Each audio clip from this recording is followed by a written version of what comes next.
ఓం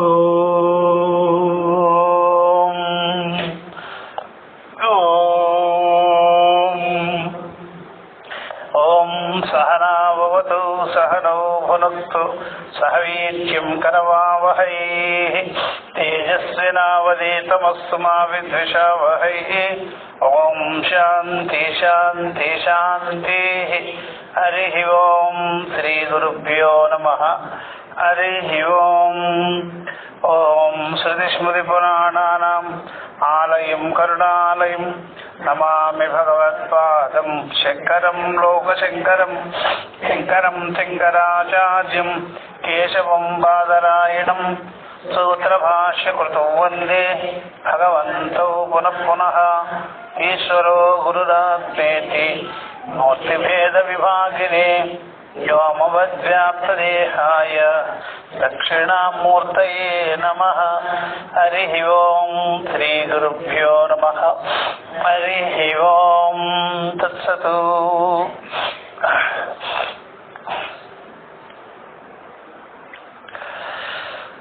చతుసూత్రి బ్రహ్మసూత్రాలు. దానిలో మనం చివరి తత్వ సమన్వయ సూత్రానికి భాష్యము, పూర్వపక్షము, సిద్ధాంతములతో చెప్పుకుంటూ వస్తున్నాము. ఇంతవరకు కూడా సిద్ధాంత ప్రతిపాదన చేసిన తర్వాత ఇక్కడ ఔపనిషదత్వ విశేషణం పురుషస్యేవ ఉపనిషత్సు ప్రాధాన్యేన ప్రకాశ్యమానత్వే ఉపపద్యతే. కాబట్టి ఉపనిషత్తు యొక్క విశేషణం ఎందుకు ఇచ్చినారు అంటే, పురుషుడి యొక్క జ్ఞానము ఉపనిషత్తుల ద్వారానే తెలుసుకోవలసినది. అందువల్ల ఉపనిషత్తులకే ప్రాధాన్యం ఉన్నది. దాని యందే పురుషుని యొక్క యథార్థమైన జ్ఞానం ప్రకాశింపబడి ఉన్నది అని చెప్పేసి, అత భూత వస్తువే లేదు అన్నారు కదా వేద భాగంలో. భూత వస్తువు అనేది వేద భాగాంతర్గతమైనది కాదు అన్నారు. ఇలా చెప్పడం అనేది మీ యొక్క దబాయింపు, మీ యొక్క సాహసం చేస్తున్నారు మీరు అని శంకరాచార్యులు మందలించి ఆపారన్నమాట. అయినా సరే ఇక్కడ చెప్తున్నారు, ఎక్కడెక్కడైతే కర్మకాండుల వారు విషయం చెప్పి ఉన్నారో ఆ విషయాన్ని గురించి చెప్తున్నారు. ఇప్పుడు యదపి శాస్త్ర తాత్పర్య విధామనుక్రమణం దృష్టో హి తస్యార్థః కర్మావబోధనం ఉచ్య ఇతి ఏవమాది తత్ ధర్మ జిజ్ఞాస విషయత్వాత్ విధి ప్రతిషేధ శాస్త్ర అభిప్రాయం ద్రష్టవ్యం. ఇది అనమాట. మీకు కర్మకాండలో ఆ యొక్క కర్మకాండ శాస్త్ర తాత్పర్యాన్ని తెలుసుకున్నటువంటి వాళ్ళు మనము దాన్ని అనుసరించుకోవాలని చూసినట్లయితే దాంట్లో ఏముంటుందంటే, దృష్టో హి తస్య అర్థః కర్మ అవబోధనం. ఈ యొక్క కర్మను గురించి చెప్పేదే కనిపిస్తుంది. వాళ్ళ కర్మిష్ఠులు చెప్పేటువంటి విషయాలన్నీ కర్మకాండ విషయాలు. అది పూర్వనాయము, పూర్వ వేదములో కర్మను గురించి చెప్పేదే మనకి కనిపిస్తుంటది. ఇత్యేవమాది ఇలాంటి వాక్యాలు. దృష్టో హి తస్య అర్థః కర్మ అవబోధనం. శాపర భాష్యం ఇది. ఒకటి ఒకటి ఒకటి. ఇది ఇట్లాంటివన్నీ మనకు తెలుస్తుంటాం. తత్ ఈ ప్రకారంగా ఇచ్చేవమాది అని చెప్పేసి, తత్ ధర్మ జిజ్ఞాస విషయత్వాత్, ఇదంతా కూడా ధర్మ జిజ్ఞాస విషయమై ఉన్నది. ధర్మ జిజ్ఞాసలో నీకు విధి నిషేధాలే కనిపిస్తుంటాయి. విధి ప్రతిషేధ శాస్త్ర అభిప్రాయం ద్రష్టవ్యం. విధి నిషేధాలంటే విధి ప్రతిషేధ, ప్రతిషేధ అంటే నిషేధం. విధి నిషేధాలే కర్మకాండ శాస్త్రములో గోచరమవుతుంటాయి. ఈ విషయం మనం చూస్తూనే ఉన్నాము అని ద్రష్టవ్యం.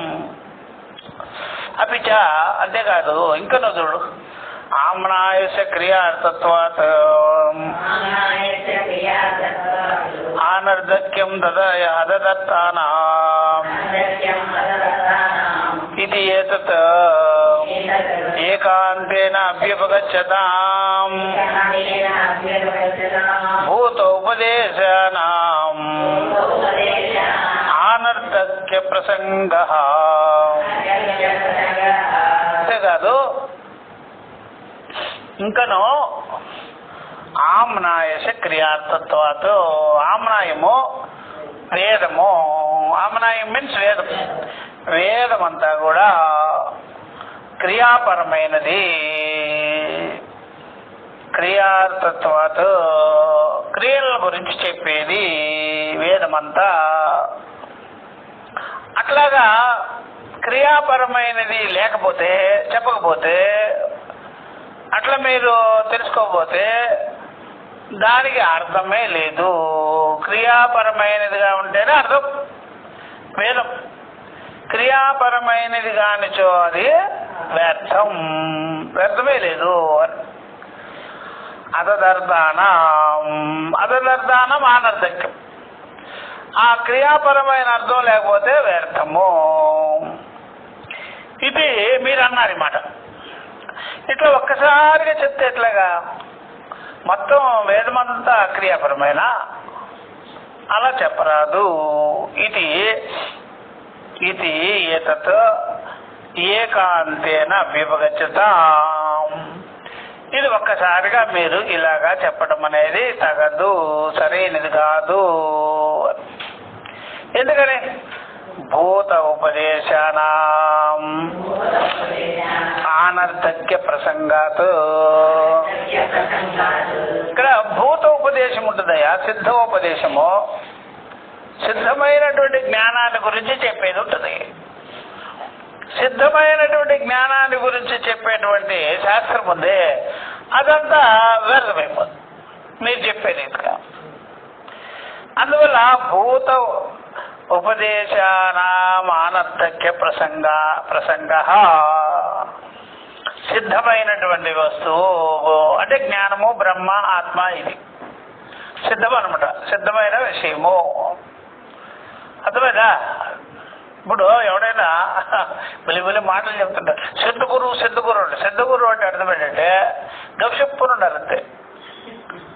స్వాహా సదాకారాలే చెప్పడం. వేదాంతులు ఉంటారు అట్లాగా. సిద్ధగురు అంటే వేదాంతులకు వర్తిస్తుంది, బ్రహ్మవేత్తలకు వర్తిస్తుంది. నీకెలా వర్తిస్తుంది? స్వాహా సదాకారాలు ఆయన్ని పూజలు చేసుకుంటూ, ఆయన్ని అభిషేకాలు చేసుకుంటూ ఉంటే నీకు ఎలా కుదురుతుంది? అది సిద్ధ గురువుకి అర్థమే కాదు, సాధన గురువు. అంటే సాధన.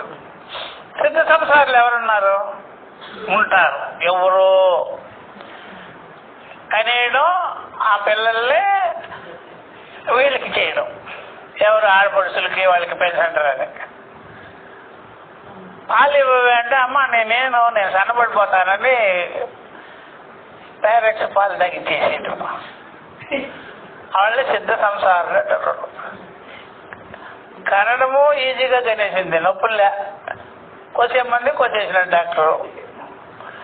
తర్వాత పెంచడమేమో వాళ్ళు వీళ్ళకి విడోలు ఉంటారు కదా, ఆడపడుచులు, వాళ్ళకి చేయడము.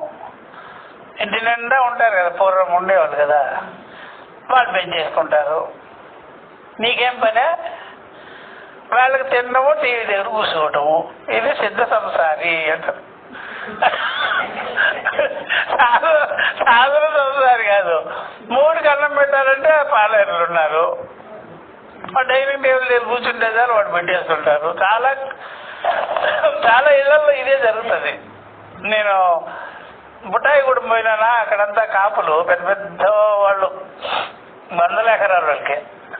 అది ఎవరు ఏ పెళ్ళం వచ్చి డైనింగ్ టేబుల్ దగ్గర వచ్చి కూర్చొని పెట్టడం ఏమి లేదు, మొగుళ్ళకే అంత పాలెళ్ళు కొట్టించారు. అర్థమైందా? ఇట్లా జరుగుతుంది సంగతి. ఆ ముసలావిడ వచ్చి నాకు కొట్టించి పెడతాను, మా ఇంట్లో ఇంతే స్వామి, మదం ఎక్కి డబ్బు పెరిగి ఇట్లా తయారయ్యారంటుంది. ఆ కనేది మాత్రం కూడా ఊరికే ఆ 9 నెలలు ఊరికే మోస్తారు అంతే. తర్వాత వాటికి తీసేస్తాడు కోసేసి. ఇంకా నొప్పులు పడేదిలే పాడలే, ఎవడో ఒకటి ఉపయోగిస్తుంటాడు అంతే. అది సిద్ధ సంసారం. సిద్ధగురు అంటే కర్మకాండ చేయకూడదు. కాబట్టి నువ్వు కర్మకాండ చేసుకుంటుంటే సిద్ధ గురువు ఎలా అవుతావు? సాధన గురువు నువ్వు. సిద్ధ గురువుని ఎవరిని అంటారంటే వేదాంతిని అంటాడు. వేదాంతి కూడా క్లాసులు తీసుకుంటున్నాడు కదా, ఆయన కూడా క్షణం తీరిక లేకుండా క్లాసులు చెప్తుంటాడు కదా, ఊరికైనా కూర్చోలేదే, అర్థం లేదు పాడు. అందుకనే భూత ఉపదేశానామానర్థక్య ప్రసంగ.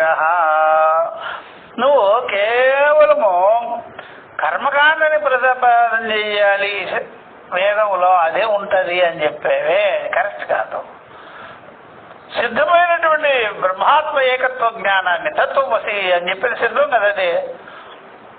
నువ్వు బ్రహ్మమే అయి ఉన్నావు అంటే నువ్వు అవుతావు. ఇంతకాలానికి, ఇంత తపస్సుకి, ఇంత యోగానికి, ఇంత సమాధులకి, ఇంత సాధనలకి అని చెప్పలేదు కదా. సరాసరి నువ్వు బ్రహ్మమే అయ్యి ఉన్నావు. పదోవాడిని ఇప్పుడు చెయ్యాలా, పదోవాడు అయ్యే ఉన్నాడు చెప్పండి. అట్లాగే చెప్తారు ఇక్కడ కూడా తత్వమసి అని. ఇట్లాంటివి లేదంటవే. వేదంలో లేదా, ఉపనిషత్తుల్లో లేదా? ఎందుకు లేదయ్యా? వస్తుతంత్రాన్ని చెప్పేటువంటి ఉపదేశం ఉంది, జ్ఞానం ఉంది. భూత ఉపదేశానామానర్థక్య ప్రసంగ. భూత ఉపదేశాలన్నీ వ్యర్థమైపోతాయి నువ్వు చెప్పే లెక్క ప్రకారం. దేర్ఫోర్ నువ్వు చెప్పేది కరెక్ట్ కాదు. అది ఒక భాగంలో మాత్రమే కర్మకాండ ఉపదేశం ఉంటుంది. అదంతా కర్మ భాగము. ఇంకో భాగం ఉంటుంది, అది జ్ఞాన భాగము, వస్తుతంత్ర భాగము. అది తెలుసుకొని ఉన్నారు కానీ అన్నిటికీ కర్మకాండ జోడిస్తావే. అంతేకాదు చెప్తున్నాను, ప్రవృత్తి నివృత్తి వ్యతిరేకేణ భూతం చేత వస్తు ఉపదిశతి భవ్యార్థత్వేన. కాబట్టి ప్రవృత్తి నివృత్తికి భిన్నంగా, వ్యతిరేకేణ ప్రవృత్తి నివృత్తికి భిన్నముగా భూతం చేత, భూత సిద్ధమైనటువంటి విషయము, ఉన్నదన్నట్టుగా తెలుసుకునే విషయాన్ని ఉపదేశించేది అది భవ్యార్థముగానే కాదు, భవ్యార్థత్వేనా. భవ్యార్థం అని చెప్పరాదు, అది వర్తమానంలో ఇప్పుడే ఇక్కడే అప్రోక్షం. కాబట్టి ఆ విషయాన్ని పట్టుకొని భవ్యార్థముగా చెప్పడం ఉందే కరెక్ట్ కాదు. ప్రవృత్తి నివృత్తికి వ్యతిరేకంగా భూతం చేదు వస్తు ఉపదేశతి భవ్యార్థత్వేన. మరి అలాగైతే ఇది ఎందుకు చెప్పినారు? కూటస్థం నిత్యం భూతం నా ఉపదిశతి ఇది కో హేతు. మరి ఏమిటి కూటస్థం అనే, నిత్యం అనే ఆ ఉపదేశము చెప్పి ఉన్నారు కదా, మరి దానికి కారణం చెప్పు, దాని సంగతి ఏమిటంటారు? ఇది ఉపదేశమే చేయలేదా? కూటస్థమని, నిత్యమని, నువ్వు అయ్యే ఉన్నావని, అవుతావు అని చెప్పలేదు కదా వాళ్ళు, అయ్యే ఉన్నావని చెప్పినారు కదా. ఇలాంటి ఉపదేశాలే లేవంటే, లేవని చెప్పుటకు నీ దగ్గర ఏం కారణం ఉంది? రీజన్ చెప్పయ్యా. అట్లా ఏమీ ఇక్కడ చెప్పలేదు. ఉన్నదన్నట్టుగానే సిద్ధమైనటువంటి విషయాన్నే శాస్త్రం చెప్పింది, దీనికి ఎటువంటి విషయమే లేదు అని చెప్పేసినారు. అట్లా చెప్పింది కనుక, కాబట్టి ఈ ప్రకారంగా కోహేతు అని విషయం. కాబట్టి భూత వస్తువుని ఉపదేశమే చేయకూడదు అనే దానికి కారణం చెప్పు. అట్లాంటి కారణం ఏం లేదు నీ దగ్గర. కాబట్టి భూత వస్తువు ఉన్నది, అది ఉన్నదన్నట్టుగా తెలియవలసి ఉన్నది అంటే మరలా చెప్తున్నాను. కాబట్టి నహి భూతం ఉపదిశ్యమానం క్రియా భవతి. ఇది అనమాట నహి భవతి అనమాట. నహి భూతం ఉపదిశ్యమానం క్రియా భవతి, నహి క్రియా భవతి. భూతమును అంటే సిద్ధం, సిద్ధమైనటువంటి జ్ఞానోపదేశానికి క్రియ ఉన్నది అని చెప్పుట తగదు. సిద్ధోపదేశానికి ఉన్నతున్నట్టుగా పారమార్థికమైనటువంటి ఆ వస్తువు, ఆ యొక్క స్వరూపము, దానికి క్రియ ఉన్నది అని చెప్పుట తగదు. దానికి క్రియ లేదు. నహి భూతం ఉపదేశమానం క్రియా భవతి నహి భవతి అట్లా. కాబట్టి ఉన్నతున్నట్టుగా ఉండేటువంటి సర్వకాల సర్వావస్థల యందు ఏకరూపముగా ఉన్నటువంటి ఈ యొక్క ఆత్మతత్వము, దానికి క్రియ ఉంది, కర్మ ఉంది, సాధనం ఉంది అని చెప్పరాదు అని చెప్పేసాను. అట్లా ఎందుకని చెప్తున్నాను.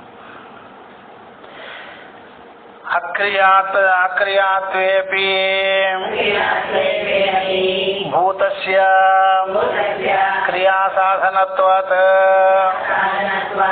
క్రియార్థః ఏవ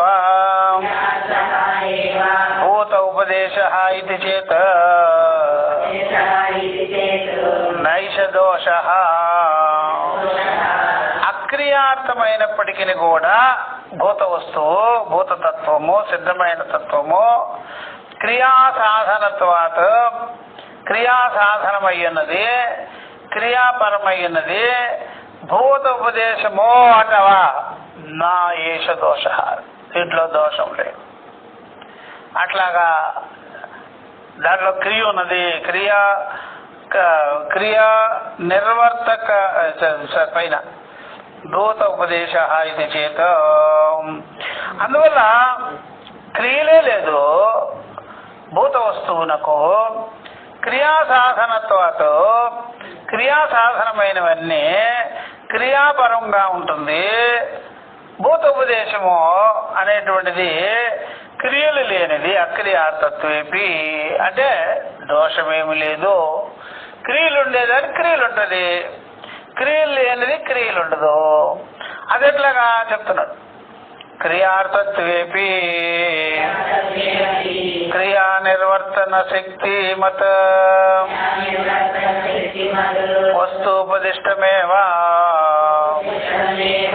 అది క్రియాపరమైనది అయినప్పటికీ కూడా క్రియని తొలగించటములోనే దాని యొక్క సామర్థ్యం ఉన్నది, దాని ఉపదేశం సామర్థ్యం ఉన్నది. అందుకనే క్రియాత్మమైనప్పటికీ కూడా అంటే అధ్యాసతో క్రియాపరమైన సరే ఆ క్రియని తొలగించటంలోనే ఉపదేశం యొక్క సార్థకత ఉంది. ఉపదిష్టమేవా.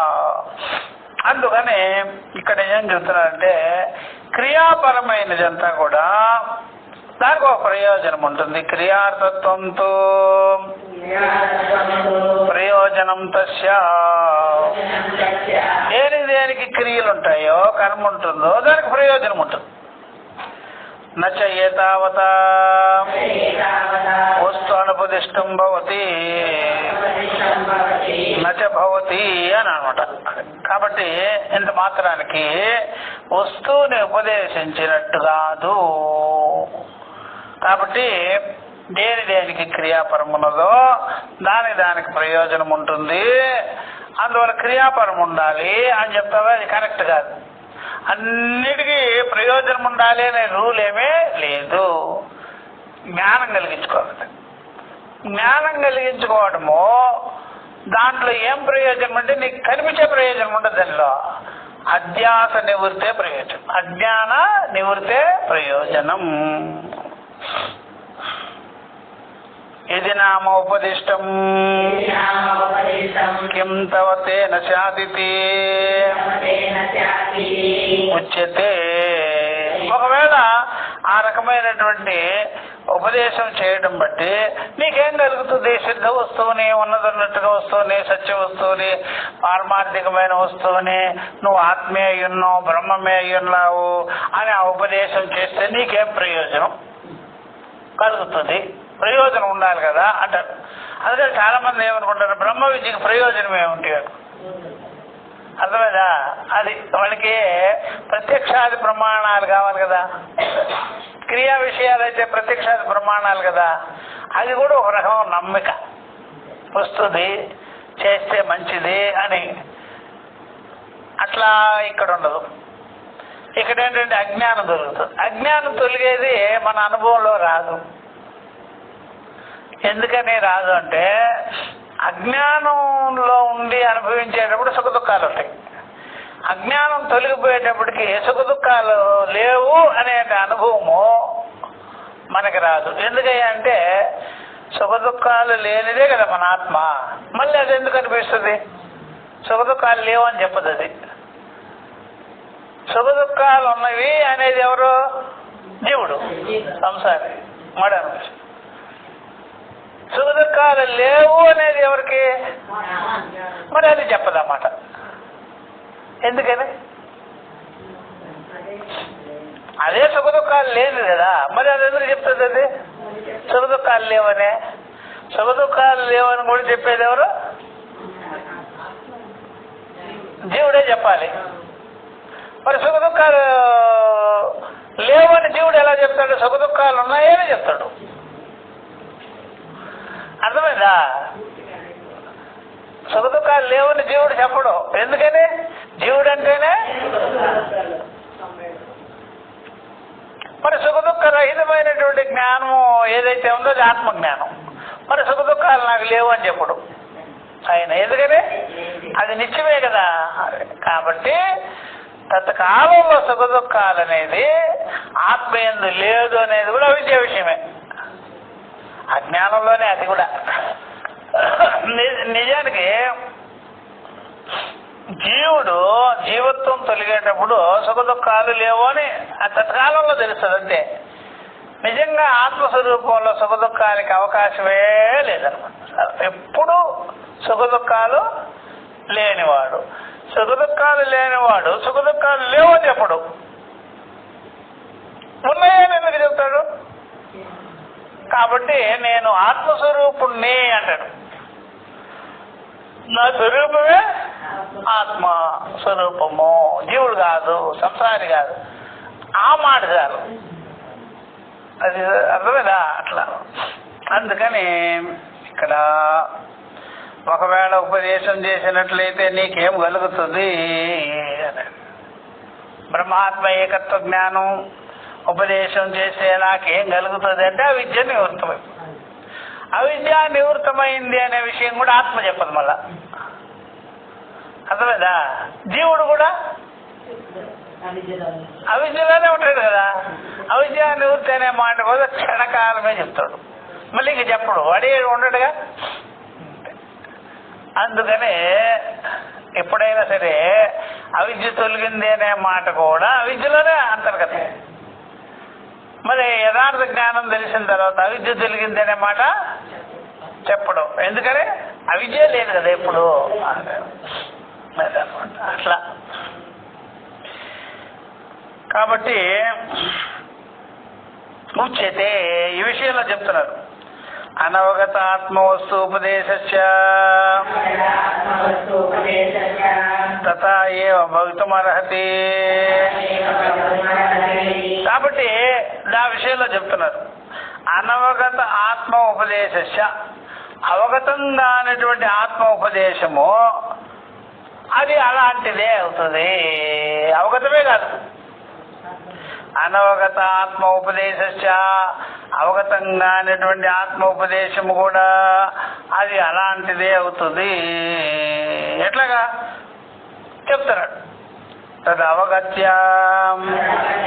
ఎప్పుడైతే అవగతం అవుతుందో మిథ్యా జ్ఞానం వెళ్ళిపోతుంది. తది అవగత్య మిథ్యాజ్ఞానస్య, మిథ్యాజ్ఞానస్య తెలుసుకున్న తర్వాత, మిథ్యాజ్ఞానం ఏమిటని తెలుసుకున్న తర్వాత, ఆత్మజ్ఞానం కలిగించుకున్న తర్వాత మిథ్యాజ్ఞానం అనేది సంసారానికి కారణభూతమైనది నివృత్తమైపోతుంది. నివృత్తం అయిపోతుంది. సంసార హేతో నివృత్తి ప్రయోజనం క్రియతే.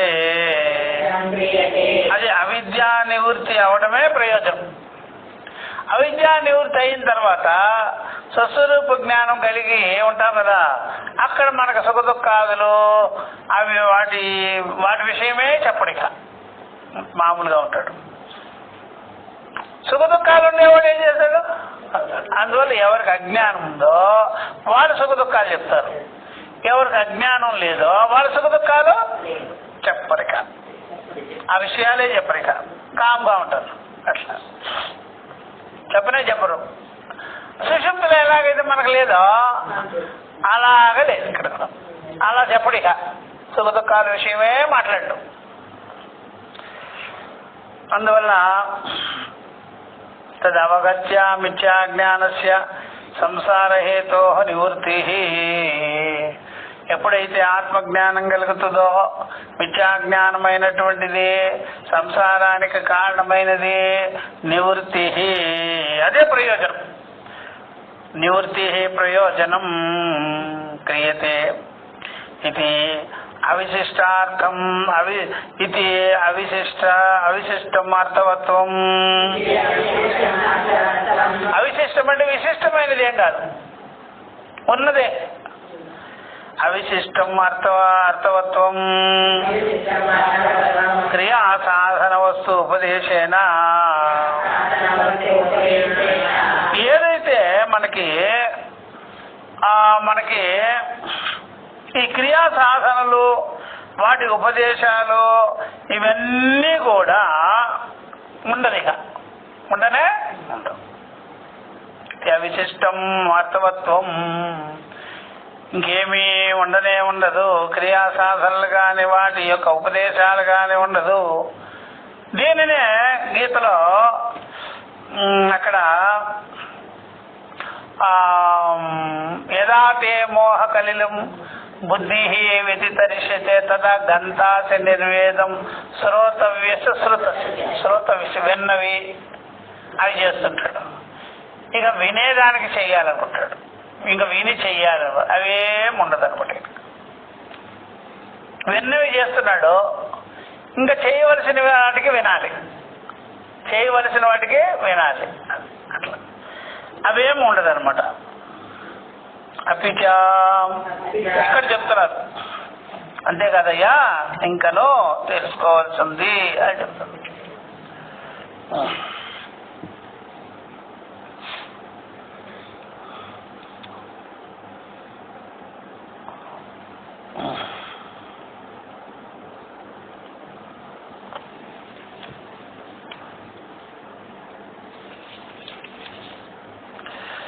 నివృత్తి ఉపదేశం లాగానే బ్రహ్మ వస్తువు కూడా దాన్ని ఉపదేశించటం కూడా అది అర్థవంతం అవుతుంది. అది చెప్తున్నారు. అపిచ బ్రాహ్మణ హంతవ్య ఇది చేయవమాద్యా నివృత్తి ఉపదిశ్యతే. కాబట్టి ప్రవృత్తిని కలిగించేటువంటి ఏ విధంగా ఉపదేశాలు ఉన్నాయో అలాగా నివృత్తిని ఉపదేశించటంలో కూడా దాని యొక్క సార్థకత కూడా ఉంది. ప్రవృత్తిని చెప్పేటప్పుడు ఇది చెయ్యి అని దాని యొక్క సాధన ఫలము అవన్నీ మనకు చెప్తారు. నివృత్తి ఉపదేశంలో కూడా ఫలం ఉంది. నివృత్తి ఉపదేశంలో ఏం ఫలం ఉంది అంటే, చేయొద్దు అంటే మానేస్తాడు. మానేసిన వెంటనే ఇంద్రియాల అలజడంతా తగ్గిపోతాయి, మనసు యొక్క ప్రవృత్తి తగ్గిపోతుంది అనమాట. అట్లా ఉదాహరణకి ఏం చేయాలి, ఎలా చేయాలి అనేటువంటి టెన్షన్లో ఉండే మనిషికి నువ్వు ఈ సంవత్సర కాలంలో ఏం చేయకూడదంట అని చెప్పారనుకో, వాడు చాలా రెస్ట్ తీసుకుంటాడు అనమాట.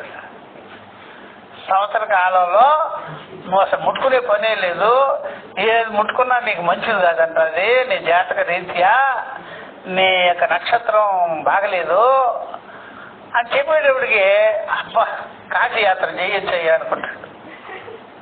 ఇంకా కర్మకాండ మానేసి వ్యవహారం వ్యాపారం ఎన్ని నువ్వు ఇప్పుడేం తలబెట్టే పని లేదట, నీ అమ్మాయిని చూసే పని లేదంట, అబ్బాయిని చూసే పని లేదంట అనగానే యాత్ర చేద్దాం అబ్బా అనుకొని కాశీ యాత్రకి పోరాలి. ఇంతకాలం కాశీ యాత్రకు టైం ఉండేది కాదు, ఎందుకని ఏదో ఒక పని వ్యవహారంలో ఉండేది.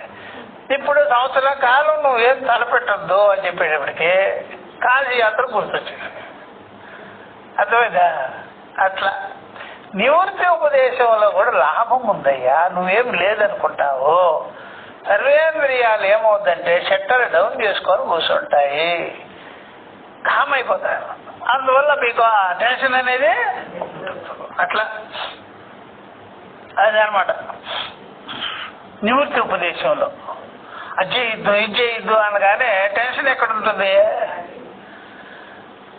టెన్షన్ పనివాడు వస్తున్నాడు అంటే చాలు మనకే అమ్మో టెన్షన్ వచ్చేస్తుంది. వాడు పనివాడు వస్తున్నట్టు వాడు వెనకాల ఉండాలి, వాడు చెప్పిందంతా తీసుకురావాలి అంటాడు. ఈరోజు పనివాడు రావడం లేదంటే ఇంకంతే, సినిమా టికెట్ తీసుకొని చెప్పదాం, ఎందుకో దీనికి బాగాలేదు. అట్లా అనమాట. అది బ్రాహ్మణ హంతవ్య, బ్రాహ్మణుని చంపవద్దు అని, బ్రహ్మహత్య చెయ్యొద్దు, గోహత్య చెయ్యొద్దు అని కొన్ని ఉపదేశాలు ఉంటాయి. చంపేవాడిని చంపొద్దు అని చెప్పారు. ఇది చెయ్యేమాద్యాహ నివృత్తి ఉపదేశతే అంటే కర్మిష్ఠులకే చెప్తున్నారు. ఇది మీ కర్మకాండలోనే నివృత్తి ఉపదేశాలు కూడా ఉన్నాయి కదా, విధి నిషేధము. ఆ నిషేధం కూడా బెనిఫిట్ ఉందయ్యా.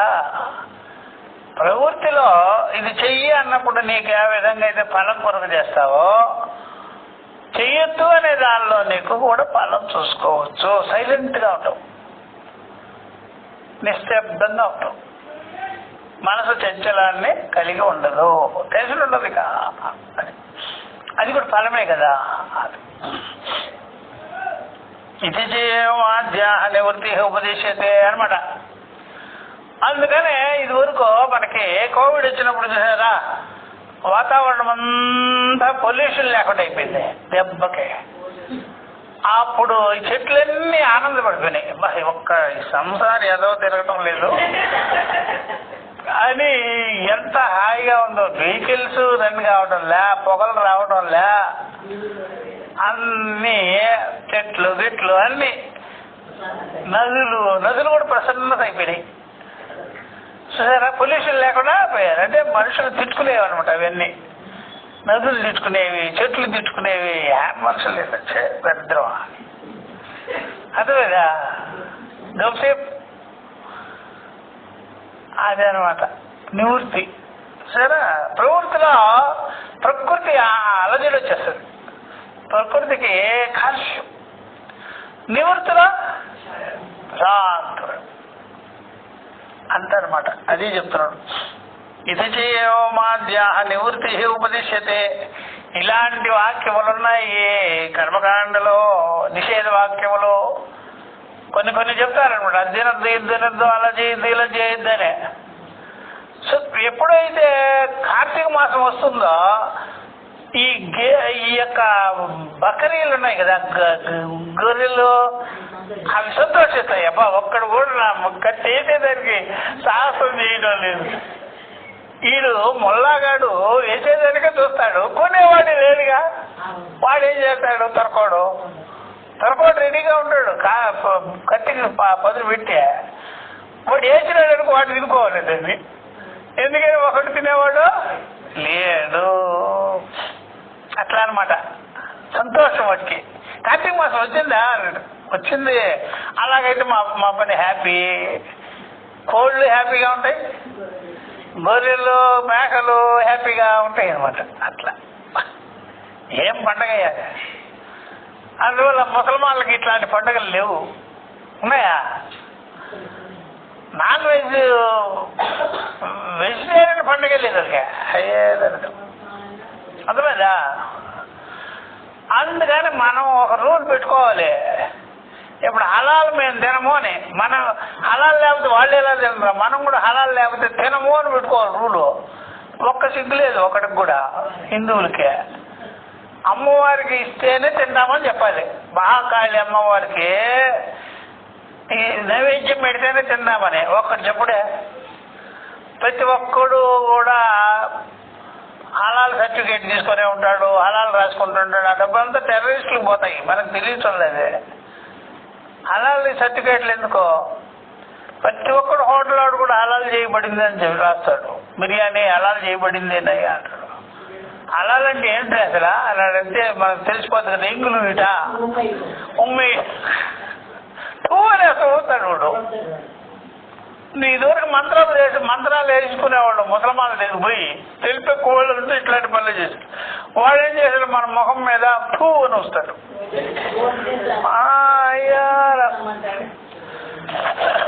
అర్థమైందా? ఇప్పుడు బార్బర్ షాప్ వాడు ఉంటాడు ముస్లిము హబీబ్ అని, వాడు కూడా నెత్తిన ఉమ్మేసే వాడు కటింగ్ చేస్తుంటాడు. వాడు ఈ ఆడవాళ్ళందరూ పోయి వాడి దగ్గర కటింగు. అర్థమైందా? వాడు అట్లా హలాల్ అంటే ఉమ్మేయడము. అర్థమైందా? బాగా తెచ్చుకోవాలి ఇవన్నీ. ఏం చెప్తామమ్మా, అటు పోయి వాటి దగ్గర పోయి సాంబ్రాణి పొగ వేయించుకోవడం అలవాటు పడ్డాము, తాయితలు కట్టించుకోవడం అలవాటు పడ్డాము, ఉమ్మేసుకునేటువంటి అలవాటు పడ్డాము, ఆ మంత్రాలకు అలవాటు పడ్డాము, పిచ్చి మంత్రాలకి. ఏం పనులు ఇవన్నీ? అట్లా ఆ విధంగా దర్గాల చుట్టూ తిరుగుతుండే. శవం చుట్టూ తిరుగుతారు ఎవడన్నా. శవాల మీద దుప్పట్లు కప్పడం, ఇలాగా మనకి ఏదో తెలియని అలవాట్లు వచ్చేసినాయి, వివేకం లేని అలవాట్లన్నీ. అవన్నీ మానాలి. ఉరుసులకు పోకూడదు, దర్గాలకు పోకూడదు, పీర్ల పండుగకు పోకూడదు, రొట్టెల పండుగకు పోకూడదు. ఇవన్నీ అవాయిడ్ చేసుకుంటే కదా.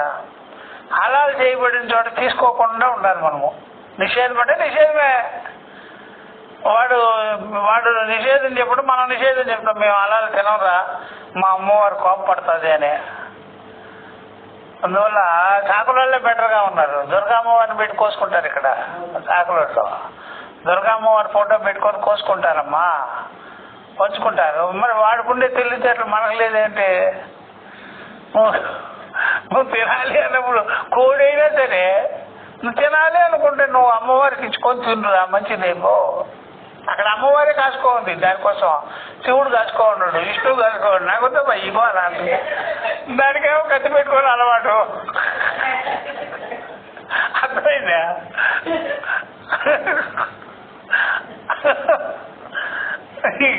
అందుకని కాళికా అమ్మవారికి సమానం. నేపాల్లో కూడా చూసాం కదా, కాళికా అక్కడ అమ్మవారే కాసుకోంటుంది, శివుడు కాసుకోండి. నాకొద్దు ఈ పంట తీసుకుపోయే దానికి ఇచ్చుకోండి, మళ్ళీ నాకొద్దు అంటాడు. శివుడు వద్దంటాడు, విష్ణువు వద్దంటాడు. అర్థమైంది? ఆంజనేయ స్వామి వద్దంటాడు, రాముల వారు అసలు వద్దంటాడు. అమ్మవారు కావాలి, నా ముందు చేయండి. అమ్మవారికి హలాలు ఇచ్చుకో. బలి మనం కొత్తగా నేర్పాల. బలి అనేది గుళ్ళ దగ్గరే పెట్టుకున్నారు కదా బలిపీఠము. ఆ బలిపీఠం రాను కొబ్బరికాయలు కొట్టడం వచ్చేసింది. పూర్వం కొబ్బరికాయలు కొట్టేవాడు కాదు, అది కోసేవాడు, ఎర్రన్నం పెట్టేవాళ్ళు. అర్థమైందా? అందుకని వాడి హలాలు మానేసి మనం అర్థమైందా బలి ఇయ్యాలి, అమ్మవారికి బలి ఇయ్యాలి. అట్లా నేర్చుకోవాలి. అట్లా రాసి పెట్టున్న చోటే మనం కొనుక్కోవాలి అని ఉండాలి హిందువులకే. ఈ ఆదాయం అంతా టెర్రరిస్టులకు పోతున్నాయి అని తెలుసుకోవాలి. కాబట్టి మార్కెట్ అంతా వాళ్ళే చేరినారు, ఈ తొక్కోళ్ళే చేరినారు మార్కెట్ అంతా. అయ్యారా ఎక్కడ పడితే అక్కడ చేస్తారు. అందుకని అర్థమైందా? అందుకని మీరు ఎప్పుడైనా సరే బిర్యానీ అని వాళ్ళ దగ్గర కొన్నదంతా ఎంగిలూసిందే. అంతా ఎంగిలేయకుండా చేయమ్మరోళ్ళు అవి కొనుక్కొచ్చి తింటుంటాం మనం. అర్థమైందా? అపిచ బ్రాహ్మణో హంతవ్య, బ్రాహ్మణుని చంపరాదు, బ్రహ్మహత్య చేయరాదు, శ్రీహత్య చేయరాదు, గోహత్య చేయరాదు, ఇట్లాంటివి అనమాట. ఇది చేయమాద్యా నివృత్తి ఉపదిశ్యతే. ఇలాంటి విషయాలలో నివృత్తిని ఉపదేశం చేస్తున్నారు. నచ్చ సాక్రియ, అది కర్మే కాదు, క్రియ కాదు. నాపి క్రియా సాధనం, క్రియా సాధనం కూడా కాదు, సైలెంట్ అయిపోవడమే కదా అది. క్రియ కాదు, క్రియా సాధనము కాదు. అందువల్ల అక్రియార్థానం ఉపదేశ అనర్థక్యమిది చేతంటివే. అవయా అట్లా అన్నవాలేదు చెప్పు. క్రియలు లేకపోతే అది అర్థమే లేదు, వ్యర్థమైపోద్ది అక్కడ. క్రియలు లేని మంత్రాలు వ్యర్థము అన్నావు, కర్మ ఉండాలి మంత్రానికి అన్నావు. మరి బ్రాహ్మణ హంతవ్యాన్ని కర్మ అదే చెప్పు. ఏమయ్యా స్త్రీ హత్య, గో హత్య, ఆ హత్య, ఈ హత్య కర్మ అంటే కర్మ కాదు కదా. అందువల్ల కర్మకాండ శాస్త్రంలో కలంజం నభక్షయ్యేత అని ఉంటుందమ్మా. కలంజం అంటే ఉల్లిపాయలు కావచ్చు, మాంసము కావచ్చు. ఉల్లిపాయలు తీసుకుందాం, కలంజం నభక్షయ్యేత అని ఉంటుంది. అయ్యా ఉల్లిపాయలు తినకూడదు అని ఉంటుంది. ఇట్లాంటివన్నీ చెప్తారు కదా. మరి ఒక్కొక్కసారి మనం రోజు తినేవాళ్ళు కూడా ఒక్కొక్కసారి ఉల్లిపాయలు చేసుకోకుండా ఉంటాం. అదొక రకమైనటువంటి ఏంటి ముక్కోటి ఏకాదశి. ఉల్లిపాయలు వేసుకోకుండా తింటాం కదా. ఉల్లిపాయలు తినకూడదు అని మరి నిషేధమైంది కదా. మరి అంత క్రియలే ఉండాలి అన్నవే. మరి క్రియలు లేని వ్యవహారం కదా ఇది. మరి ఇది కూడా ఉపదేశమే కదా. అందువల్ల క్రియలు ఉంటేనే అది సార్థకత అంటవే, క్రియలు లేకుండా కూడా ఉన్నది కదా అని కనిమిస్టులే ప్రశ్నించినారు. క్రియలు లేకుండా ఉపదేశాలు నీ దగ్గర చూసుకోవు. ఒక్కొక్క సందర్భంలో నువ్వు కార్తీక మాసాలు, మాఘ మాసాలు కొన్ని అవాయిడ్ చేయమంటున్నావు. అది తినకూడదు, ఇది తినకూడదు అని. అమ్ముడు అప్పుడేమైందయ్యా, ఏకాదశి రోజు వచ్చి అన్నం తినొద్దని చెప్పేసినారు. ఇంకేదన్నా తినుకో పళ్ళో పళ్ళమో అని. శివరాత్రి, నవరాత్రి ఇట్లాంటివన్నీ ఉపవాస దినాలు వేడుకుంటాం మనము. మరి అది కర్మ లేదు కదా. అక్కడ కర్మ లేకపోయినా అది జరుగుతుంది కదా. కాబట్టి కర్మ నిషేధంలో కూడా కర్మ అనేది లేనే లేదు. ఏ విధంగా చెయ్యండి అనే దానిలో కర్మ ఉందో, చేయొద్దు అనే దానిలో కర్మ ఎక్కడుంది? అది కూడా మీరు చెప్పింది కదా నిషేధం గురించి. అక్రియార్థానం ఉపదేశం, ఇది కూడా ఉపదేశమేగా. అది చేయొద్దు అనేది. అప్పుడు అక్రియార్థానం ఉపదేశ ఆనర్ధక చేతో ఇది కూడా అనర్థమైపోవాలి కదా. మీరు నిషేధం చేసిన వాక్యాలు కూడా అనర్థమైపోవాలి. అప్పుడు ఆ నిషేధ వాక్యాలు శృతిలో తీసేస్తే శృతి ఏం కావాలి చెప్పండి? నిషేధం లేకుండా మన రిచువల్స్ లేదు, మన యొక్క వ్రతాలు, యజ్ఞాలు, పూజలు ఇవన్నీ నిషేధం లేకుండా ఉండేవే లేవు. దాంట్లో నిషేధం కూడా ఉంది. చేయకూడదండో ఈరోజు, ఇది మనం ముట్టుకోకూడదు, ఇదే ముట్టుకోవాలి అని ఉంది కదా. మరి దానికేం చెప్తావు? అట్లా అనమాట. అక్రియార్థాన ఉపదేశ అనర్థక ఇది చేత. అలాంటప్పుడు బ్రాహ్మణోన హంతవ్య అనేది ఉంది కదా, దానికి ఏం చెప్తారు అని అడిగాడు కనిపిస్తులే. ఇత్యాది నివృత్తి ఉపదేశానాం ఆనర్ధక్యం ప్రాప్తం. ఇప్పుడు నివృత్తిని గురించి చెప్పేటువంటి ఉపదేశాలు శృతుల్లో ఉన్నాయి కదా. మరి ఇది కూడా అనర్థమైనా? ఇది కూడా అనర్థమేనా? తీసిపడేయాలా? అలా తీసిపడేసామనుకోండి, ఇది వద్దు ఇది కావాలి అనేది లేకుండా కర్మకాండే లేదు. ముందుగా ఈరోజు చేయకూడదు, మంచి రోజు, చెడు రోజు, కాలము, ఇవన్నీ ఉన్నాయి కదా, పాటిస్తున్నాం కదా మనం. ఈరోజు వద్దయ్యో, ఈరోజు మంచి రోజు కాదు అని ఉంది కదా. పలానా రోజు ఇది తినరాదు అని అవాయిడ్ చేస్తుంటావు కదా. శనివారం అండో ఇది తింటారు ఇదంటావా? మరి నివృత్తి ఉపదేశమే లేదంటావయ్యా. అంతా ప్రవృత్తి ఉపదేశమే ఉందా శాస్త్రాల్లో? నివృత్తి ఉపదేశం కూడా ఉంది కదా. అట్లాగా నివృత్తి ఉపదేశమే లేదంటే అది ఆనర్థకమైపోతుంది. తత్యానిష్టం, అది ఎవరికి ఇష్టం కాదు. సాధన సాధ్యముల్లో ఉండేవాడికి ఎవరికైనా ఇష్టమా ఇది అని చెప్పేసి, ఇది ఇష్టమో కాదు అని చెప్పేసి అట్లా. నచ స్వభావ ప్రాప్త అత్యర్థర అనురాగేణ నయ శక్యం అప్రాప్త క్రియార్థత్వం కల్పయితుం నచ శక్యం కల్పయితం అనమాట. అది అంతే కదయ్యా. స్వభావ ప్రాప్తి హంతి అనురాగేణ, స్వాభావికంగానే మీరు చంపాలి అనుకున్నారు, తినాలి అనుకున్నారు, మీకు ఇష్టమే అది. ఆ రోజు ఏం చేసి మిమ్మల్ని ఆపేసేసి, ఆ రోజు మిమ్మల్ని ఆపేసింది. తినద్దురా, చెయ్యొద్దురా అని ఆపిందా లేదా? బస్. స్వభావ ప్రాప్త హంతి అనురాగేణ నయ. నయ అంటే నకారం. నకారం వచ్చి మిమ్మల్ని ఆపేసింది. నయ శక్యం అప్రాప్త క్రియార్థత్వం, మీరు అనుకోని క్రియ ఆగిపోయింది. చూసారా? ఈ విధంగా మీరు చూసారు. లేదంటే ఎలాగా? నచి కల్పయితం శక్యం అన్నమాట. కనుక హనన క్రియా నివృత్తి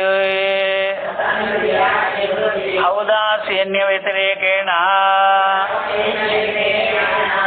నాస్తి అని అర్థం అనమాట. హనన క్రియా నివృత్తి ఔదాసీన్య వ్యతిరేకేణ నచ కల్పయితం శక్యం. కాబట్టి హనన క్రియ ఉంది. ఆ హనన క్రియ నివృత్తి, హనన క్రియ చంపుట అనే క్రియ, చంపుట అనే క్రియ లోకంలో ఇప్పుడు ఎంత కోపం వచ్చినా సరే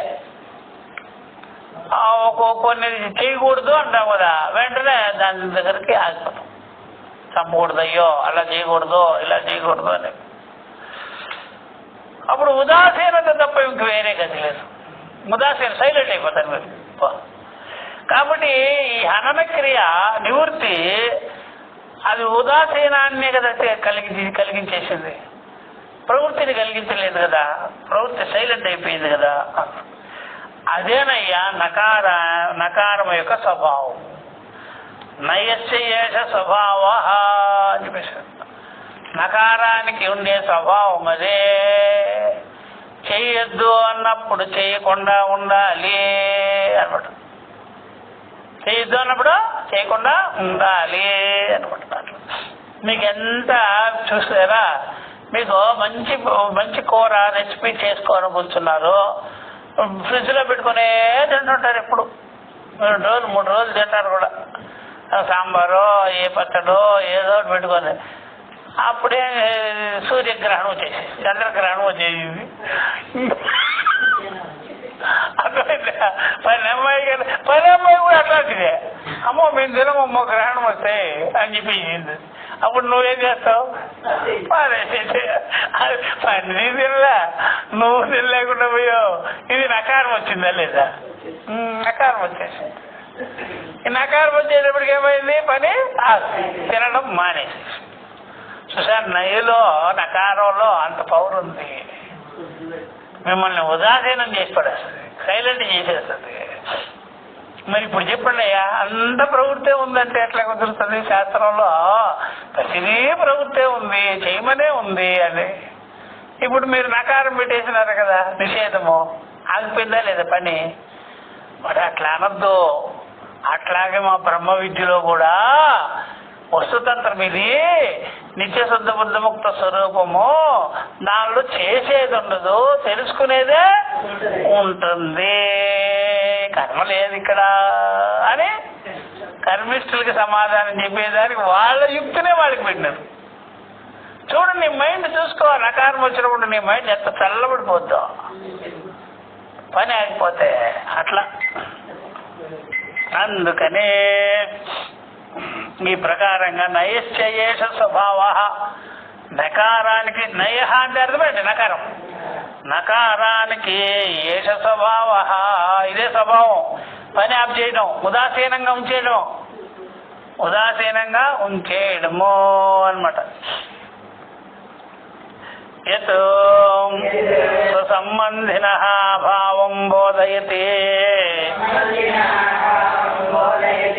ఆ నకారం అనేది ఏం చేస్తుంది అంటే, అది దేంతో సంబంధం కలిగి ఉండాలనుకుంటుందో, సంబంధం పెట్టుకోవాలనుకుంటుందో దాంతో కట్టి సంబంధం పెట్టుకోకుండా చేసేది. అంటే పనిముట్టుతో, పనితో సంబంధం పెట్టుకోవాలి. అర్థమైందా?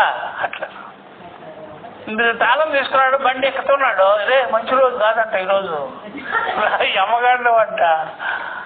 అర్థమైందా? అర్థమైందా? ఏమగంట వాడు ఇసురు పడేసాడు చాలా ఉంటే పడేసాడు, పోయేవాడు ఆగిపోయాడు. అర్థమైందా? భయం ఏమవుతామో మనం. అందుకని వాడు ఈ మధ్య పంచాంగంతో కనెక్ట్ అయి ఉన్నాడు, సిద్ధార్థతో కనెక్ట్ అయిపోయాడు. అందుకని దెబ్బ కాడపడేది నేను లేనిపోని వస్తాడు. అర్థమైందా? యత్ సంబంధిన అభావం బోధయతి, దేంతో సంబంధం పెట్టుకోవాలనుకుంటున్నాడో దాంట్లో అభావాన్ని చూపించింది, చేయకూడదు అని, ముందుకు పోకూడదు అని దెబ్బ కాగిపోయింది. అర్థమైందా? అభావ బుద్ధిశ్చ ఔదాసీన్యే కారణం. అభావ బుద్ధి ఉంది, ఉదాసీనంగా ఉంచేదానికే కారణం. సైలెంట్ గా ఉంచేస్తుంది అది అభావ బుద్ధి. అరే నాయన అది చెయ్యొద్దు, దానివల్ల నీకు చెడ్డొస్తుంది, మంచి జరగదు అనగానే ఉదాసీన భావం చేసేసి ఇంక పోవడం, ముందుకు పోవడం అసలు అట్లా. అభావ బుద్ధిశ్చ ఔదాసీన్యే కారణం అని చెప్పేసాడు. అట్లా ఇట్లాగనమాట. అది కొంతమంది సెంటిమెంట్లు అన్నీ పెట్టుకుంటారు కదా. సెంటిమెంట్లు లేకుండా ఎవరు ఉండడమ్మా, ఏదో ఒక సెంటిమెంట్ ఉంటుంది. ఒకటి కాకపోతే ఇంకోటి ఉంటుంది, ఒకటి కాకపోతే ఇంకోటి ఉంటుంది. పిల్లి వచ్చింది, వాడి పిల్లి అంటే పెద్ద సీరియస్, ఆ పిల్లి ఎప్పుడే వచ్చింది. అర్థమైందా? ఇంకా ఒకటి వీడు, ఇంకా ఎందుకబ్బా నల్లకొక్క, ఇంకేదో ఒకటి. లేకపోతే వీడియో వచ్చింది అనుకో, ఇంకా వాడు ముందు వాడు జిఎస్ వీడియో రావాలి ముందుకే, ఇంకేమో లేదు, వాడు సానమే చేస్తాడు. వానికి ఏంటో ఇప్పుడు ఏమో సంపాదించుకొని పోవాలని. అర్థమైందా? ఆ వీడియో ముట్టుకునేసింది అనుకోండి, ఇంకేమి లేదు, ఒళ్ళంతా కాలిపోతుంది దగ్గర. అయ్యో రామ, ఇట్లాంటి పీఠాధిపతులు తయారయ్యారు మనకి. అర్థమైందా? ఈ టైపు. అందుకని ఎట్లాగనమాట. అర్థమైందా? వీడికి ఎప్పుడు నవగ్రహాల దగ్గరికి పోయి చుట్టూ తిరగడం అలవాటు అనమాట. ఎవరో ఒక ఆవిడ వచ్చేసి, ఇంత లావునావిడే, బాగా లావుగా ఉండేవాడు, వీడు నెట్టేసింది. నెట్టగానే వీడు పోయి శనేశ్వరుడి దగ్గరికి పోయి పడ్డాడు. ఆ శనేశ్వరుడికి పోయినట్టు రాయిలన్నీ వీడి కట్టుకుంది. ఇంకేమి వాడికి ఆ ఫీలింగ్లన్నీ వచ్చేసి ఏం చేయాలబ్బా ఇప్పుడు అని అయ్యగారిని అడిగాడు. అర్థమైందా? ఒక డబ్బా నూనె తీసుకొచ్చి ఆయన మీద పోయానట. సరిపోయాడు. ఇంకా వాడికి తెలియదు గిల్టీ ఫీలింగు. అర్థమైందా? ఆ రకంగా ఉంటుంది అనమాట. కాబట్టి అభావ బుద్ధి కలిగినప్పుడు ఔదాసీన్యమే వస్తుంది చెప్తున్నాడు. సాచా అది ఎట్లాంటిదంటే చెప్తున్నాడు, దగ్ధ ఇంధనాగ్నివత్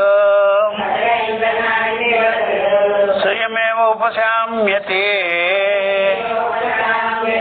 ఏ ప్రకారంగా అయితే కాలే కట్టి కాలుతూ పూర్తిగా కాలిపోయి బూడిదైపోయి ఉపశమనం అయిపోతుందో అట్లాగా ఈ నకారం అనేటువంటిది, ఉదాసీన బుద్ధి అనేది సైలెంట్ కామ్ అయిపోతాయి. అది నకారాన్ని గురించి చెప్తున్నాడు, నిషేధ వాక్యాన్ని గురించి చెప్తున్నాడు. సాచా దగ్ధ ఇంధనాగ్నివత స్వయమేవ ఉపశామ్యతే అని అన్నమాట.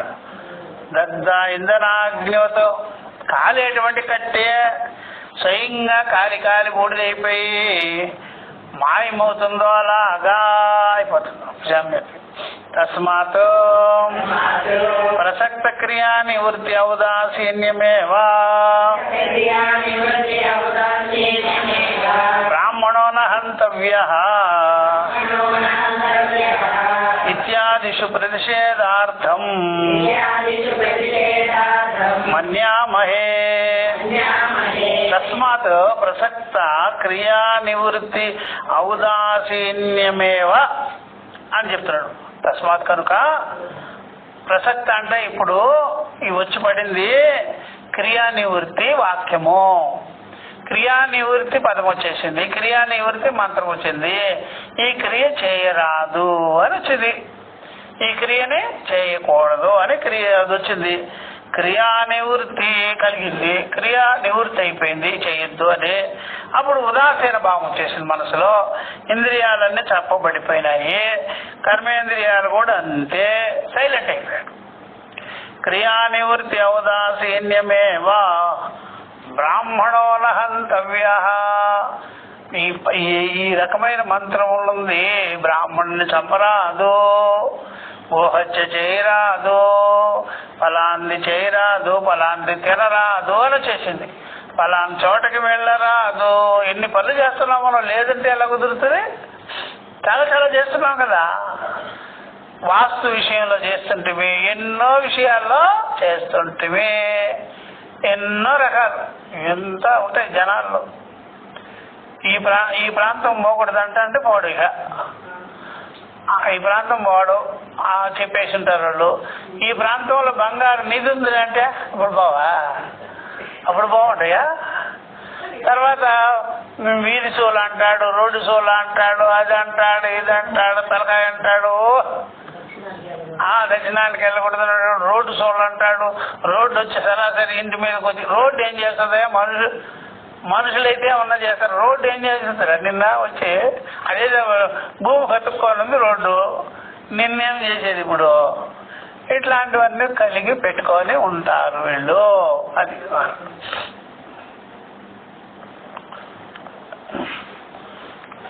కనుక తస్మాత్ ప్రసక్త క్రియా నివృత్తి ఔదాసీన్యమేవ బ్రాహ్మణో న హంతవ్య ఇత్యాదిషు ప్రతిషేధార్థం. ఇలాంటి వాక్యాలు ఉన్నాయి, అది నిషేధం చేస్తుంటాయి అని మన్యామహే మేము అనుకుంటున్నాము. నిషేధం చేసే వాక్యాలు ఉదాసీనంగా ఉంటాయి. అన్యత్ర ఇట్లాగే మరొక కొన్ని మంత్రాలలో ఉంటాయి. ప్రజాపతి వ్రతాదిభ్య అన్యత్ర ప్రజాపతి వ్రత. ఈ ప్రజాపతి వ్రతము అంటే ఈ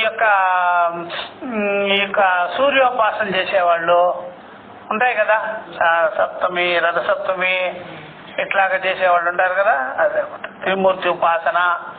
ఇట్లా ప్రజాపతి వ్రతాదుల్లో కూడా కొన్ని నిషేధ వాక్యాలు ఉంటాయి. ఇట్లా చేయకూడదు, ఇట్లా చేయకూడదు, ఇట్లా చేయకూడదు, అట్లా. తస్మాత్ మనం ఎక్కువ వ్రతాలు ఇట్లాంటి కర్మకాండ విషయాలు వినేటప్పుడు ఎక్కువగా నిషేధం గురించి కూడా చెప్తుంటారు వాళ్ళు. అది బాగా వినాలి. నిషేధం గురించి ఇట్లాంటివన్నీ చేయొద్దంట అని చెప్తుంటారు. అవి చెప్పినప్పుడు మనకే అది చేయకూడదు, ఇది చేయకూడదు అని ఇట్లా. ఇప్పుడు ఈయన ఉన్నాడు కదా, ఆయన పేరు పురాణాలు చెప్పుకుంటుంటాడు ఎవరైనా, అదే చాగంటే ఆయన ఎక్కువ ఇట్లాంటివి చెప్తుంటాడు. భయపెట్టేస్తున్నాడు మనుషుల్ని, నిషేధ వాక్యాలు ఎక్కువ చెప్తాడు. ఈ జనాలకేమో ఆ సెంటిమెంట్స్ అన్నీ ఉంటాయి లోపల. ఇప్పటికి లేకుండానే చాలా ఉంటాయి వాడికి, ఎన్ని ఉంటాయో చెత్త చెప్పలేము. అలాంటివన్నీ చెప్తుంటారు, వాళ్ళు భయపడిపోతుంటారు, ఇంకేమేమో చెప్తారు. ఇట్లా ఇక్కడ హిందువుల్లో చెప్తారనుకో, అన్ని అందరూ చెప్తారు ఇది. అలాగే క్రైస్తవులకు ప్రసాదాలు తినొద్దంటారు చూడండి దరిద్రులకి. అప్పుడు హోటల్కి పోయి తినమా నువ్వా చెప్పు కదా? ఆ చర్చి వాళ్ళంతా తినంటారు కదా, మరి హలాలు చేసింది తింటున్నావు కదా నువ్వు. వాడొక్కడే హలాలు చేసేది, ఇంకెవరు అందరు తింటున్నారు వాడిదే. వాడు హలాలు అన్నిట్లో చేసేస్తున్నాడు. ఇప్పుడు బిస్కెట్లో చేస్తున్నాడు. ఇప్పుడు మనకు పూలు అమ్ముతాడా? వాడి దగ్గర కొన్నారు పూను ఉమ్మేసే అమ్ముతాడు, మనకి హలాలు అంటాడు. అంటే అవి ముళ్ళాలు ఎలా చెప్తే అలా చేస్తున్నారు వాళ్ళు. అన్నిటిలో కూడా వాడి పని ఇది. మరి వీళ్ళు ప్రసాదాలు తిన్నారు వాడి దగ్గర పోయి హలాలు చేసి తింటున్నారు కదా, మరి దానికేం చెబుతారా మీరు? కాబట్టి ఒక హిందూ ధర్మంలోనే ఇట్లాంటివన్నీ చేదస్తాలు ఉన్నాయి, నిషేధములు ఉన్నాయి అనుకోవచ్చు. అందరూ ఇట్లాంటి పనులే చేస్తుంటారు. ఇంకా భయం కాకపోతే మనకి జ్ఞాన మార్గం ఉంది, వాళ్ళకి జ్ఞాన మార్గమే అంత కర్మ మార్గమే అది. కాబట్టి బ్రాహ్మణోన హంతవే ఇత్యాదిష ప్రతిషేధార్థం మన్యామహే అన్యత్ర ప్రజాపతి వ్రతాదిభ్య. ఆది పదం చేత మిగిలిన వ్రతాల్లో అన్ని నిషేధ వాక్యాలు ఉంటాయి. ఇట్లా చేయరాదు, ఇట్లా చేయరాదు అనగానే మనకి ఆ కథలే చెప్తుంటాడు. ఆ రాజు ఏం చేశాడంటే, ఈ యొక్క సత్యనారాయణ స్వామి ప్రసాదం తీసుకోకుండా పోయాడు, మార్గ మధ్యంలో వాడికి ఒక తాజపాము కలిసేసింది, లేకపోతే వాడు కళ్ళు కనిపించలేదు, లేకపోతే వాడు రాజ్యాన్ని పోగొట్టుకున్నాడు. ప్రసాదం గురించి రాజ్యాన్ని పోగొట్టుకున్నాడు బా. ఇట్లా అర్థమైందా? ప్రసాదం తీసుకోలేదంటే రాజ్యమే పోగొట్టేసాడట. ఏమయ్యా నువ్వు ఇట్లా చెప్తావు? ఇట్లాంటి ఆదిపదం చేత ఇవన్నీ యాడ్ చేసుకోవచ్చు. ఇది కర్మిష్ఠులు చెప్తుంటారు. జ్ఞాన మార్గంలో ఉండేవాళ్ళు చెప్పరు అట్లా. భగవతార్పితమైన బుద్ధితో జీవించుకోపోరా, అన్నీ ఏం జీవిపో అని చెప్పేస్తారు. కర్మిష్ఠులే చెప్పేది. అందువల్ల కర్మిష్ఠులకే వీళ్ళు చెప్తున్నారు ఇట్లాంటివన్నీ నిషేధ వాక్యాలు ఉన్నాయి. కర్మ చేయకూడదనే కదా, కర్మ చెయ్యాలి అంటావే, కర్మ చేయకూడదనే వాక్యాలు మీ దగ్గరే ఉన్నారు. పో తస్మాత్ పురుషార్థానుపయోగాభ్యాఖ్యానాది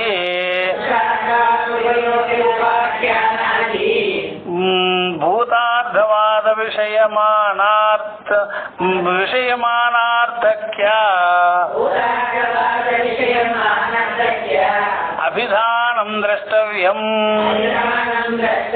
తస్మాత్ పురుషార్థానుపయోగి ఉపాఖ్యానాది భూతార్థవాద విషయం ఆనర్థక్యం అభిధానం ద్రష్టవ్యం. కాబట్టి సరే, పురుషార్థానికి పనికిరానివే, పురుషార్థానికి పనికిరాదు కర్మకాండ, దాంట్లో నిషేధ వాక్యాలు ఉన్నాయా? పురుషార్థానికి పనికిరాని ఆ యొక్క కర్మకాండ మంత్రాలలోనే నిషేధ వాక్యాలు కూడా ఉన్నాయి. పనే చేయనీయట్లే. మరి లేదు అంటారే, అంత కర్మే ఉంటుంది అంటారే. కర్మ లేనివి కూడా ఉపదేశాలు మీ దగ్గర కూడా ఉంది. కాబట్టి పురుషార్థ అనుపయోగి అంటే పురుషార్థం అంటే మోక్షం, మోక్షానికి పనికి రాని ఉపాఖ్యానాదులు కథలే కదా చెప్పేది. సత్యనారాయణ వస్తువుల్లో చెప్పేది ఏంటమ్మా కథలే. ఆ కథలంతా ఇవే ఉంటాయి, భయపెట్టే కథలే ఉంటాయి. దాంట్లో ప్రసాదం తీసుకోలేదు, రాజ్యం పోయింది, ప్రసాదం తీసుకోలేదు, భార్య బిడ్డలు పోయారు, అది పోయారు, ఇది పోయారు అని చెప్తుంటారు. ఒక్కటైనా ఏమన్నా మంచిది చెప్పినావా నువ్వు? ఒక ప్రసాదాన్ని అడ్డం పెట్టుకొని ఇంత చేసినావు నువ్వు. ఒక ప్రసాదం అడ్డు పెట్టుకొని అంటే భయపెట్టేనాడంతా ఆ కథలన్నీ చెప్పేస్తాడు. ఒక ఓన్లీ ప్రసాదం అండి ఇది. అంటే సత్యనారాయణ ప్రసాదం ఇంత, సత్యనారాయణ ప్రసాదం అంటేనే తత్వమసిరా నాయన. తత్వమసి వాక్యాలు వదిలిపెట్టేసేసి నువ్వు ఇట్లాగా అర్థమైందా? ఈ ప్రకారంగా ఈ అయితే బొంబాయి రవ్వ కలిపినటువంటి ప్రసాదము అని చెప్తుంటావు నువ్వు. ఏమిటాయి అవన్నీ బొంబాయి రవ్వ ప్రసాదమా? కాబట్టి ఉపాఖ్యానాది, ఇట్లాంటి ఉపాఖ్యానాది అంటే కథలు, కథాభాగాలు. భూతార్థవాద విషయం ఆనర్థక్యం. భూతార్థవాద విషయంలో, భూతార్థవాదం అంటే బ్రహ్మవాదము, ఆత్మవాదము, సిద్ధవాదము, అది ఆనర్థకం అని చెప్తుంది. మీ దానిలో కూడా కర్మ చేయకూడదు అని ఉంది, నిషేధ వాక్యాలు ఉన్నాయి కదా. కాబట్టి మీరు చూసుకోవాలి, కర్మకాండలో కూడా నిషేధ వాక్యాలు ఉన్నాయి. ఆ నిషేధ వాక్యాలు కర్మరహితమే కదా. మా దాంట్లో కర్మరహితమైన ఉపదేశాలే, సిద్ధమైన విషయం ఏముంటుంది. నువ్వు బ్రహ్మమే అయ్యున్నావని చెప్పేది మా దాంట్లో కూడా ఉంటుంది అని చెప్పారు. ఇంతవరకు నెక్స్ట్ క్లాస్లో మనం ఇక్కడ ఓం పూర్ణమదః పూర్ణమిదం పూర్ణాత్ పూర్ణముదచ్యతే పూర్ణస్య పూర్ణమాదాయ పూర్ణమేవావశిష్యతే. ఓం శాంతి శాంతి శాంతి. హరి ఓం శ్రీ గురుభ్యో నమః. హరి ఓం తత్సత్.